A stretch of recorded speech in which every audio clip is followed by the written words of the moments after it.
lecture.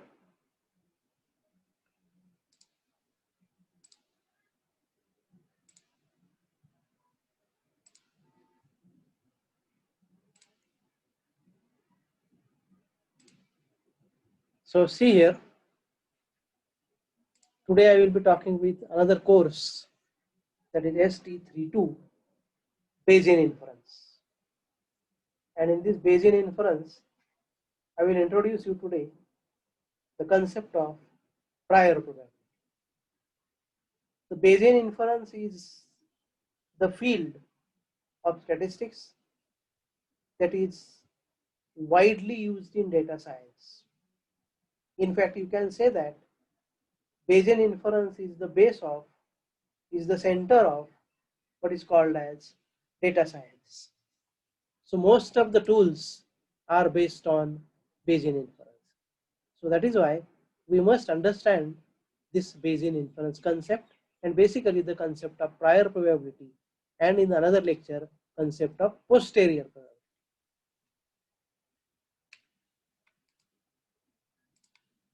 Okay, let me tell you first of all, what do you mean by the concept of probability?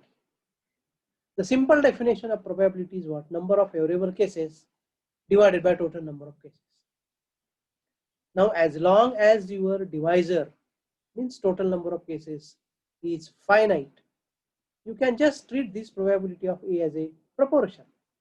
It's no more than a proportion. It's a simple proportion, but we call it as a probability. So what is the demerit of this? Now this demerit is, it does not take into account the historical data or any additional information. What it means is that number of favorable cases and total number of cases, these are the two numbers that are generated from the current experiment. That is the important thing. From current experiment, you are generating two numbers, total number of cases and number of favorable cases. Even if the same experiment is conducted in past, you are not taking the information available from that experiment. That is the drawback of this concept of probability. Now let us see, what do you mean by conditional probability? E experiment, omega sample space, A and B are two events. Now let us see what is the difference between omega and A and B. That means what is the difference in sample space and event. What is omega by definition? It is the least of all possible outcomes. So omega is the possibilities of all possible occurrences. So that occurrences may observe or may not observe, but you are making the list. Some occurrences may be very frequent, some occurrences may be very rare, some occurrences may not be possible. Variety of possibilities are there, but omega is the possibilities of occurrences. What is the event? Event is the actual realization. Among all these possibilities, what actually you have observed, that is event.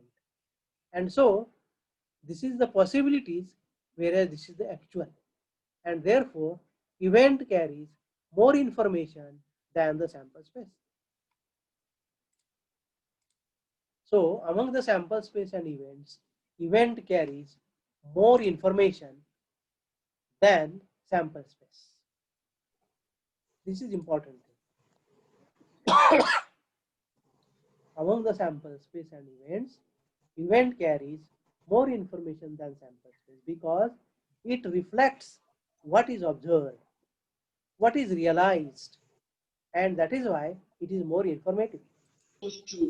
Now suppose we have a data about the gender of newly born baby in the month of August 2020. Suppose this data we have, and it is observed that there are 73 males and 67 females born in the month of August 2020. So what is this?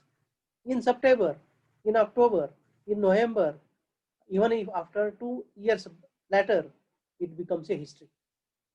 But it is the available information. Now what theory says? Theory says that outcomes are equally likely. And under the assumption equally likeliness, we will say that probability of male birth and probability of female birth both are same, that is 0.5. So we have two situations. One situation where we have data. Another situation we are stuck up with theory. And our problem is, see what is the problem? Problem is, find the probability that there will be 5 male births out of 8 newly born babies. This is our problem.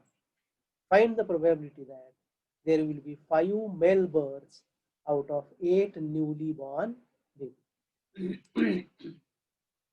Okay, let us see here. Define random variable x. What is it?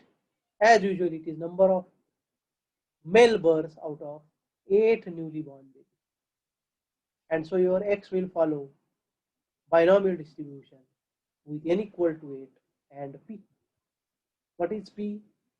That we have to decide.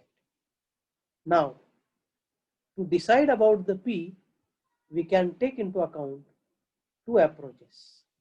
One approach based on theory, another approach based on historical information. So let us see here.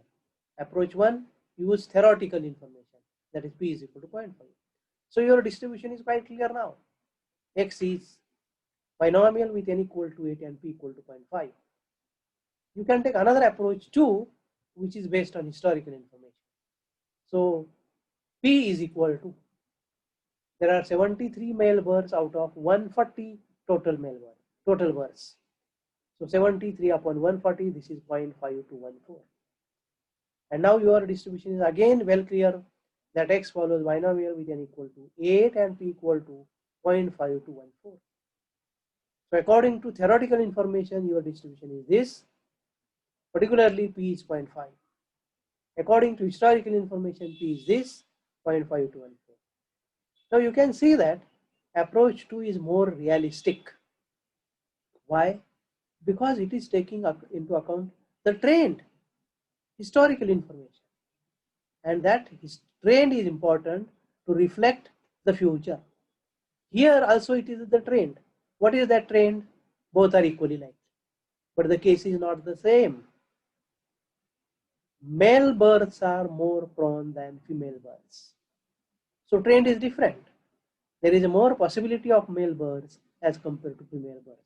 So this, in fact, a trend should be reflected in future, and therefore approach 2 is more realistic because it takes into account historical information.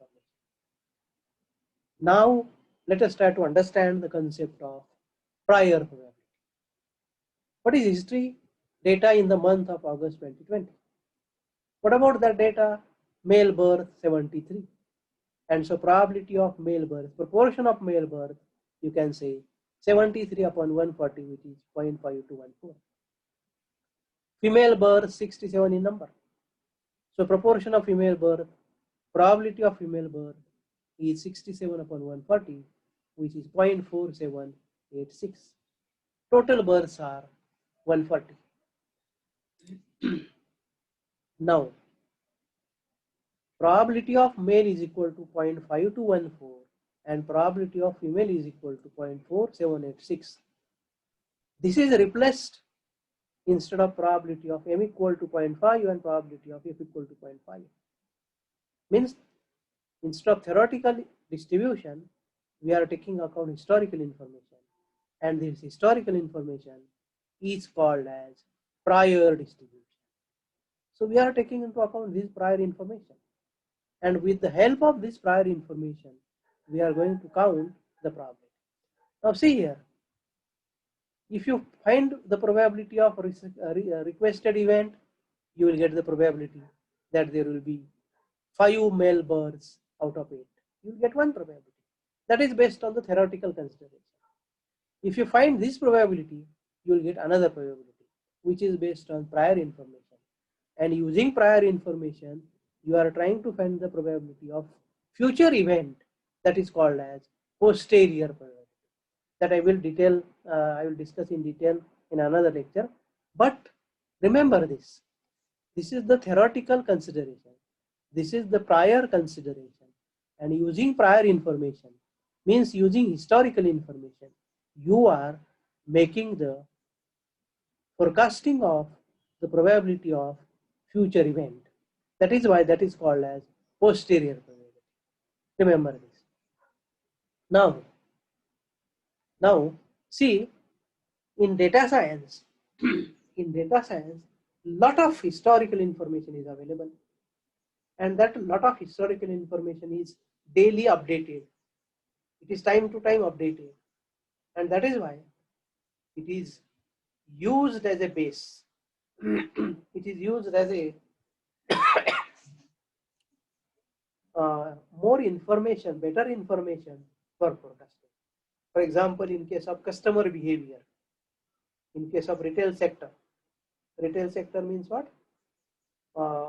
You purchase grocery, you purchase clothing, you purchase daily usable products. That is called as retail sector.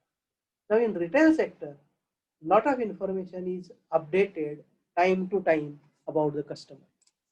Now this information tells me that what is the customer behavior. Means in history, in the last 10 transactions, what was the possible purchase of the particular customer, or what is the particular purchase of particular group. And so in future, there is a more chance of purchasing the similar products by the same group again. And so this historical information will tell you the future and possibility of future. Therefore, in data science, Bayesian information is widely used, because your nature, your any field does not work according to a certain probability distribution. It is not necessary that it should always work with normal distribution. It is always work with log normal distribution. It should always work with exponential distribution, gamma distribution, Weibull distribution, and so on. Not the case. What it means is that if particular fellow has more weight, that means I should have less weight to balance it. If particular fellow has less purchase, means I must go for more purchase because just I want to balance it. See, this will not happen, because purchase is the separate property of every customer, and there is no question of balancing as such. And that is why purchase does not follow any particular distribution. It will change for a particular time, for a particular period. It may follow a certain distribution, but that distribution is not continued forever, or that distribution will not be the base. And so in case of data science, instead of using theoretical probabilities, means instead of using probabilities based on the distribution like Poisson distribution, binomial distribution, hypergeometric distribution, log normal distribution, beta distribution, gamma distribution, uniform distribution, because they are governed by certain parameters. And in data science, history does not govern with certain parameters. History is history. For example, see here in this particular example, gender of newly born baby in the month of August. If I extend my data from August to September, I will get two different figures. And now I will get different probability. I will get different probability. If I extend this data from July, August, September, June, July, August, September, May, June, July, August, September, I will get different numbers. And once I get these different numbers, I will get different probability. And that is why history is not governed by this parameter 0.5. History is not governed by this parameter 0.5. History has its own information, and this hidden information in the history, the capsulated information in the history, we have to use as a prior probability. And with the help of this prior probability, we are going to obtain posterior probability, that is the probability for coming future. Now see here, what prior probability reflects is that there are more chances of male births. Now if you use this in the calculation of probability of x equal to 5, you will find that that will also take care of this information and will give you more probability of male births than female births. And so this trend is reflected in future also. As long as you incorporate more and more information of the history, you will get different answers, because you are using the capsulated information in more quantum. So as there is a much more information, you will get different results. But if your information is too much, then you will come to some standard figure or a stagnant figure or a steady figure, whatever it may be. The point is what?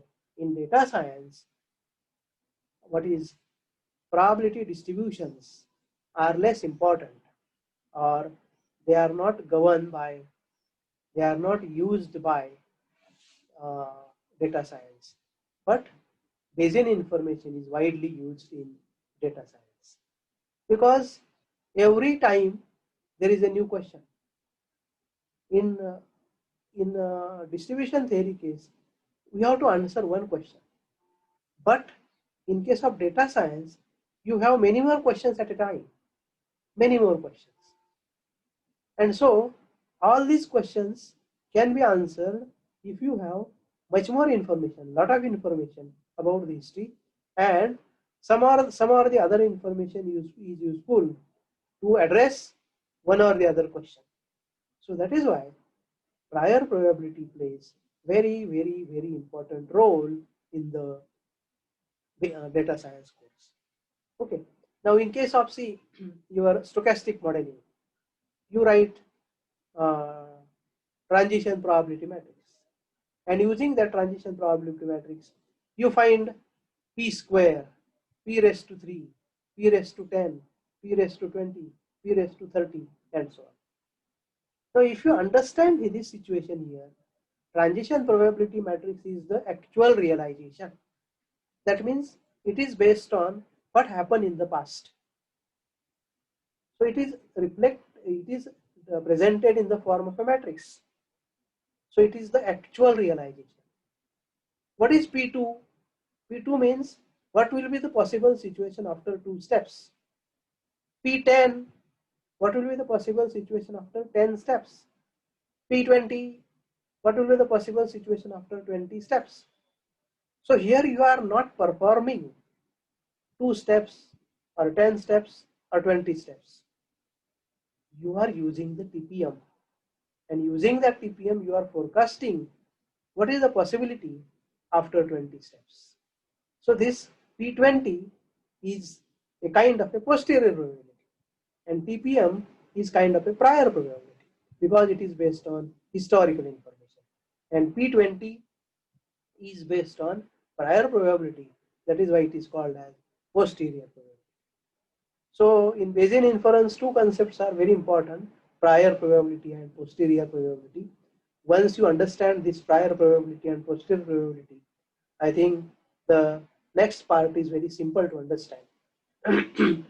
Whatever information you have available and that you are able to use for future, that information, if you properly express in terms of probability, that is called as prior probability. So this is f of x. It is not governed by parameter. Once again I repeat it. It is not governed by probability. It is not based on any statistical model. It is simply based on the two numbers, number of favorable cases divided by total number of cases, and that is just a proportion. But this proportion is from the historical information, and that is why it is more important, because it is the actual realization, what actually observed, that is reflected in terms of proportion, which we call as probability, and this is called prior probability. So this is the base of Bayesian inference. There is a very good book on Bayesian inference, that is Bayesian inference by DeGroot. Bayesian inference by DeGroot. There are very less number of books on Bayesian inference, but book of DeGroot is a very standard book. If you try to find out this on PDF file, if at all available, share among yourself. And you can also find other books also, but DeGroot is very fine book. Okay. So, do you have any question about this?